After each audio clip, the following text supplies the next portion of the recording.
Good morning, everyone. My name is Chris Brown. I appreciate you coming here. And I'm glad that I'm able to wear a suit today. My luggage got here just a couple days ago. I flew Air New Zealand, and it was a wonderful flight. They had great movies, great entertainment. I'd always flown here from Australia on United because it's always the cheapest, and that's because they only have the one movie screen. So it was great to have my own personal screen. The only thing missing from the flight was my luggage. So that's the excuse for my casual attire on the first day of the conference, which I was really embarrassed about. But I'm from the Australian Graduate School of Entrepreneurship at Swinburne University, which is near Melbourne, Australia. And I teach and lecture in entrepreneurship and just sometimes in economics. I incorporate actually a lot of Cantillon into my entrepreneurship classes, and I think he's a good foundation for economics and especially for entrepreneurship. And it's a very fruitful area, not only in economics, I think, but especially in entrepreneurship, because people usually know what you're talking about when you talk about Cantillon. So, an overview of our presentation, and I should just let you know that Mark will be presenting as well. I sort of feel like a bad warm-up act to the main event, because Mark's the expert. He mentioned here that he oversaw the translation of the new essay on economic theory by Cantillon. So, overview of the presentation. I'm going to go over the French term entrepreneur, and I won't try and butcher the language, but I'll go over the term and how it was used starting in the 12th century, and then how Cantillon used the term and changed its meaning, or as we say, turned it upside down, he flipped its meaning. And then Mark's going to go over some reasons why this might be the case in terms of looking at Cantillon's 3 career phases in his life and how his career, how the change in meaning of the term entrepreneur can be reflected by his career, and the way he used the term significantly impacted those of the school of the physiocrats, and then how we sort of understand the term today. All right. So looking at the term then, we've got the 12th century where it's very general, which is to do something, which it's okay being general because Mises also uses the term very generally in a way that we're all entrepreneurs acting under conditions of uncertainty. And this is what it meant in the 12th century. Later on, it's sort of the same thing. In the 14th, person who assumed some task. And what this really means during the Middle Ages was someone who built religious buildings such as cathedrals or abbeys, which I found pretty interesting. We don't usually think of the entrepreneur in that sense. But even more interesting might be in the 16th. We've got violent warlike action. So some of the Trojan warriors, for example, in the French literature were referred to as entrepreneurs. And others during the 16th century would say that these entrepreneurs are hardy, usurping, and intent to risk their lives and fortunes. And then we've got also, now in the 17th century, we've got the French terms there, which I won't pronounce, but we've got that first one which also means one who undertakes something, but then the next one is someone who works as a contractor, and we get into this notion of the entrepreneur as a contractor. And of course we get from that term redemptor, however you pronounce it, redeemer, and that has a Christian meaning of someone who enters into a contract, for example, or a covenant.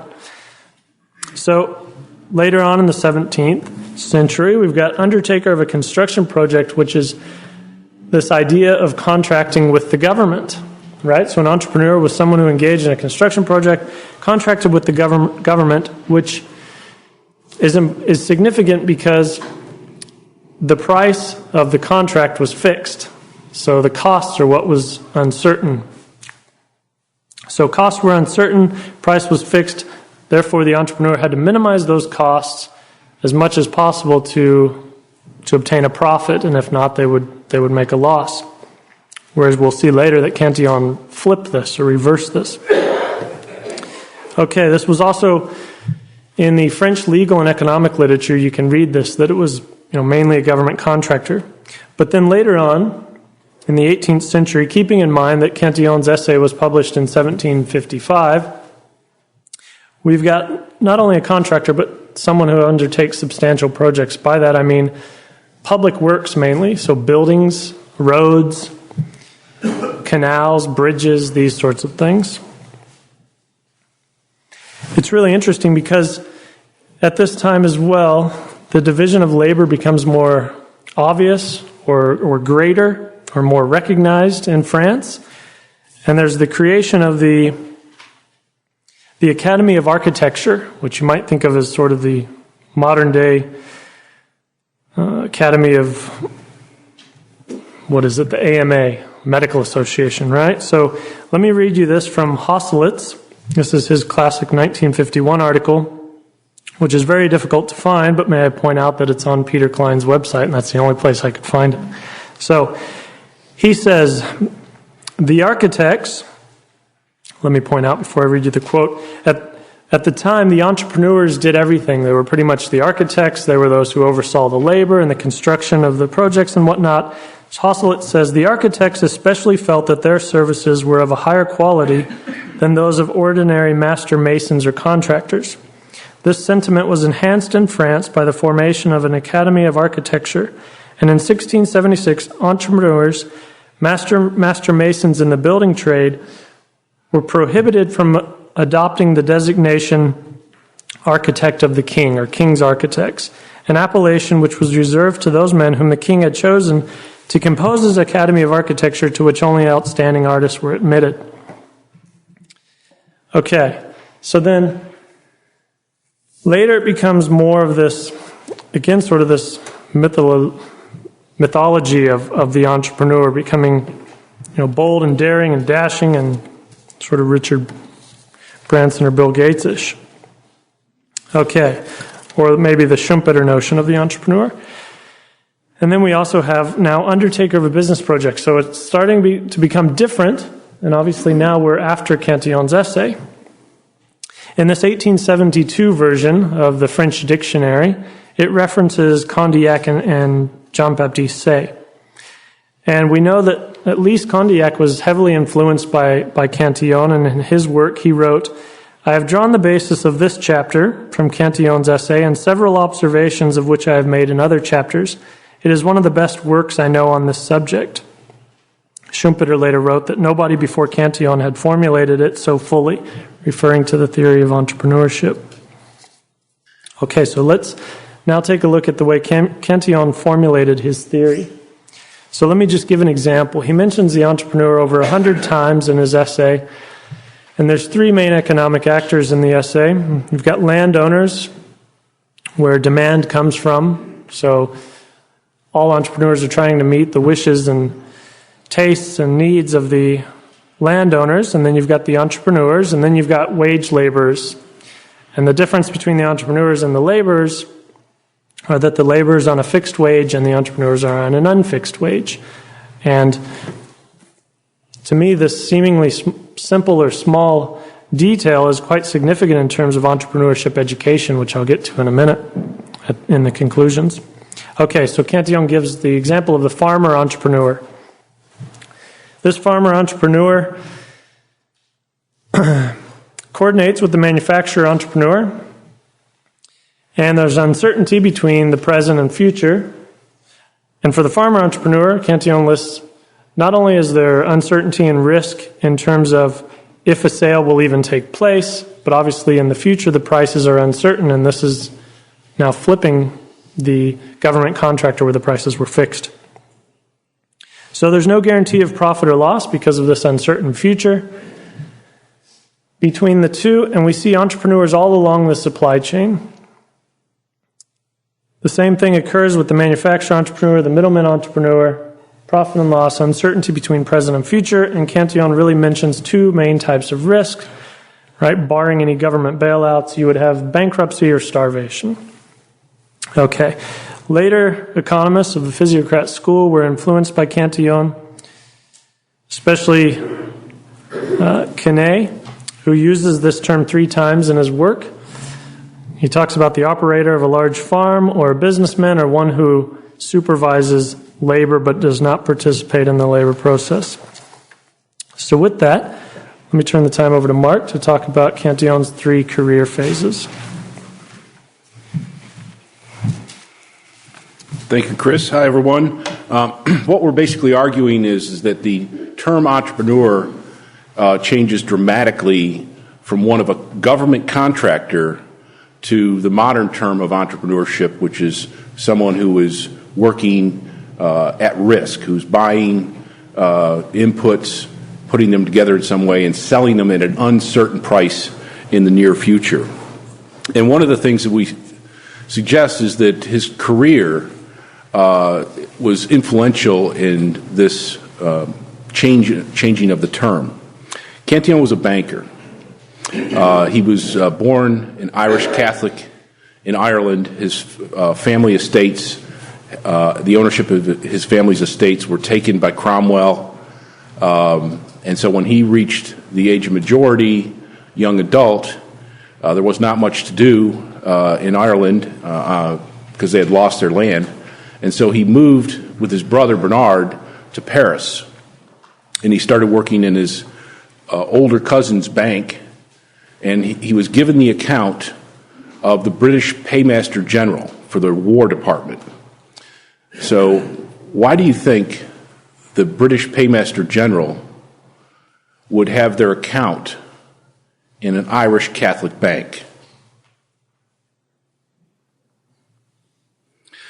Well, apparently he was very successful at what he did, and he was soon approached by the British Paymaster General and given a job as a clerk in the British Paymaster General's office in Madrid, Spain.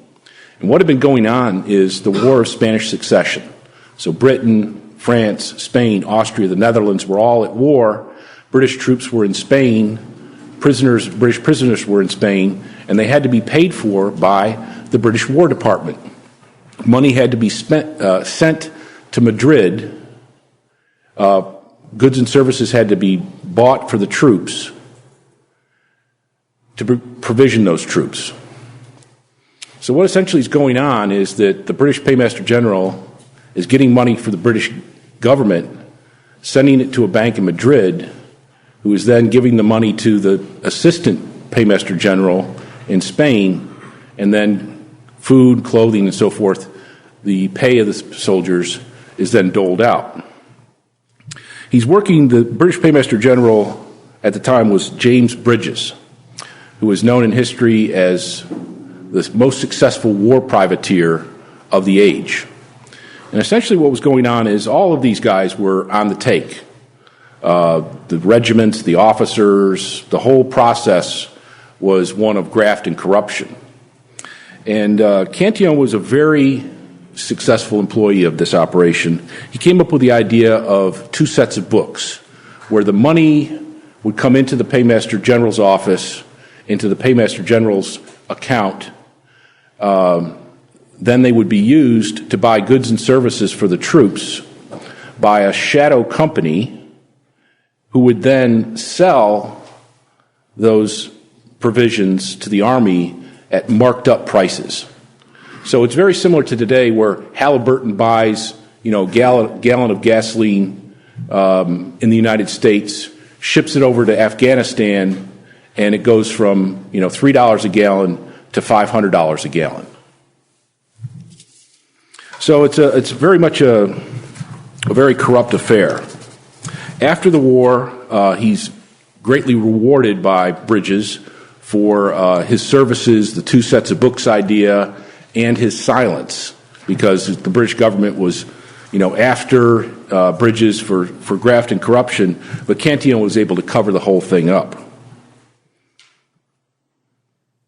So he takes that money and goes into banking in Paris. He's very successful, working, lending money, cashing bills of exchange for people. That was the main business of, you get a bill of exchange from a London bank, take it with you to a Paris bank, and then cash it in for silver coins whenever you needed it. And so that was the main role of banking. But the banks also lent money to businesses, and Cantillon talks about that process and the various types of businesses that he was familiar with, making loans to. And this is where he sort of understood the idea that you were always at risk. You were at risk lending money. You were at risk changing bills of exchange. The businesses themselves were at risk. All of this analysis is used in his analysis of usury laws, which he sees as only harmful to the economy. And then finally, Cantillon was involved in John Law's Mississippi Company and the Mississippi Bubble. He was an integral part. He was hired by John Law. He set up with Bernard an expedition to Louisiana to actually try to exploit the Mississippi Company. He made tons of money on the way up, selling short on the way down, and making another fortune in foreign exchange moves. So he understood the whole thing, and he understood it basically as a government racket, as something that was completely contrived. The Mississippi Company actually was the tax collector, the central bank, and the owner of all the colonial overseas properties of France. So he has these three career moves, one as a government contractor, then as a banker, and then finally as sort of a government contractor working within this combination of central bank, IRS, and overseas empire. And I think what we find is that as the government contractor in Spain, the government contractor in the Mississippi Bubble were very corrupt practices. They didn't necessarily have to exist, and they weren't a part of the normal, well-regulated functioning of the economy, whereas a typical bank was different. It was an entrepreneurial venture. Everything was truly at risk, just as the general entrepreneurial category of people buying fixed prices for their cost of production and selling at-risk uncertain prices in the marketplace.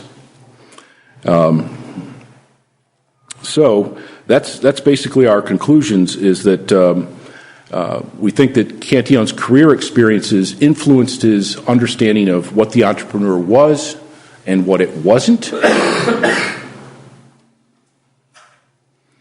And Chris, do you have any things to finish up with? Sure. I guess I would just say, coming from the entrepreneurship perspective in terms of teaching entrepreneurship,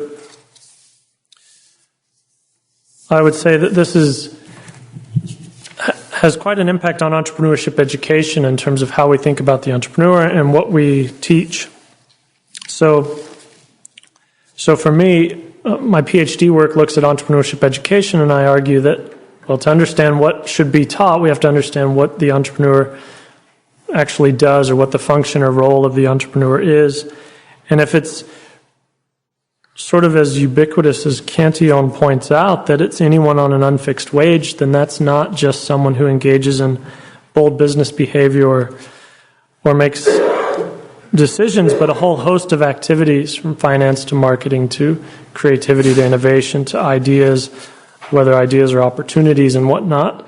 I also think we talk about in the paper the danger of public-private partnerships, where these contracts are entered into when the price is fixed in the future, or if it's cost-plus pricing, even worse, where there's a guaranteed profit margin, and how this causes inefficiencies and things like that. Thank you very much.